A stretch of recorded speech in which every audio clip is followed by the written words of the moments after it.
Hello, my name's Sue. I've got a book to share with you today. This book is called Slinky Malinki. It's written by Lynley Dodd, and I think Lynley did the pictures for this book as well. Looking at the cover there, I think it might be about a black cat, but let's find out, eh? Here we go.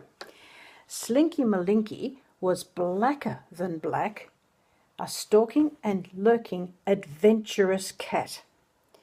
He had bright yellow eyes, a warbling wail, a kink at the end of his very long tail.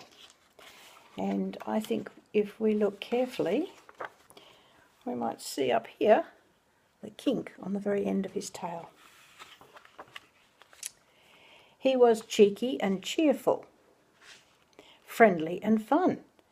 He'd chase after leaves and he'd roll in the sun. He certainly looks to be having a great time in the sun and the leaves there. But at night he was wicked and fiendish and sly. Through moonlight and shadow he'd prowl and he'd pry. And you can see him there peeking round the corner. What's he up to? He crept along fences. He leaped over walls, he poked into corners and sneaked into halls. What was he up to? At night, to be brief, Slinky Malinki turned into a thief. Well, there he is on the fence, and he turns into a thief at night. A thief is someone who steals things. Let's read some more. What's he up to? All over town, from basket and bowl, he pilfered and pillaged, he snitched and he stole. Slippers and sausages, biscuits, balloons, brushes and bandages, pencils and spoons. And there in this picture here, he's got sausages in his mouth that he's stolen. He pulled them, he dragged them, he heaved them until he carried them home to his house on the hill. And he's taking them to his house, isn't he? One rascally night, between midnight and 4, Slinky Malinki stole more and more than ever before. Some pegs and a teddy bear dressed up in lace, a gardening glove from McCafferty's place. Goodness.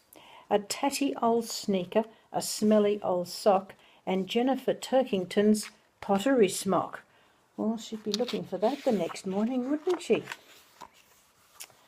Oh, he stole more. A squishy banana, some glue and a pen, a cushion from Oliver Tulliver's den. There's the glue, and he's stolen a cushion. What sort of a cat is this? A thief cat, isn't he? There's more that he's stolen. A clock and some boots, a pair of blue jeans, a half-knitted jersey, a packet of beans. He pulled them, he dragged them, he heaved them until he'd carried them home to his house on the hill. Then Slinky Malinki, rapscallion cat, piled them up high in a heap on the mat. He's got them all heaped up. The glue pot toppled over and gummed up the pegs. The jersey unravelled and tangled his legs. He's getting in a tangle there. He tripped on the bottles and slipped on the sock. He tipped over sideways and set off the clock. Crash went the bottles.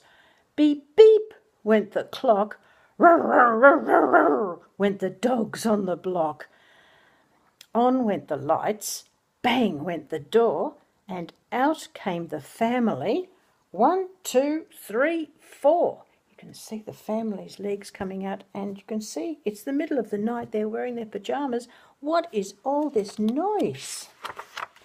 Oh no, they all said. What a criminal cat.